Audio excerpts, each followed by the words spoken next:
Hello, welcome to my channel. Today I am going to be doing a twist out, and all products that I will be using in this video is going to be listed in the description box below. So jumping right into this video, I will first mist a small section of hair with water, and then I'm going to section that piece of hair off into a smaller section, and then I will begin adding the styling cream. And once I make sure all of the styling cream is covering all of my strands, I will begin to add my mousse. So today I will be using a styling cream and a mousse for my twist out. The cream is to define and moisturize my curls, and I am going to be using a mousse to give my curls some hold. I do try to use a mousse with all of my styles because it gives me extra hold and it allows my style to last an entire week. And now that I have mixed and blended everything well, I am going to detangle my hair, and then I will begin to do my 2-strand twist. And I will be doing those exact steps for all of my hair. I will be adding water, and then I will add my styling cream, and then I will add the mousse, and then I will do my 2-strand twist. And at the end of my 2-strand twist, I will give it a twirl around my finger just so they will not unravel. And also, I do the twirl around my finger at the end of the twist, so my hair will have a slight curl once I take my twist down. I'm just going to leave you to continue watching, and I will be back when I am finished twisting my hair.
I am now finished twisting all of my hair, and I am going to just let it air dry overnight.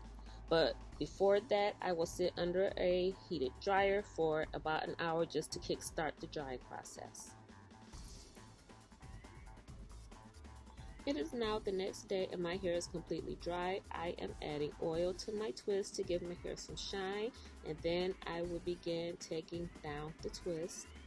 After I am finished taking down each individual twist, I will continue separating to get my desired fullness, and then I'm going to use my pick to lift my hair from the roots and to make sure that none of these parts are visible when I am done with my style.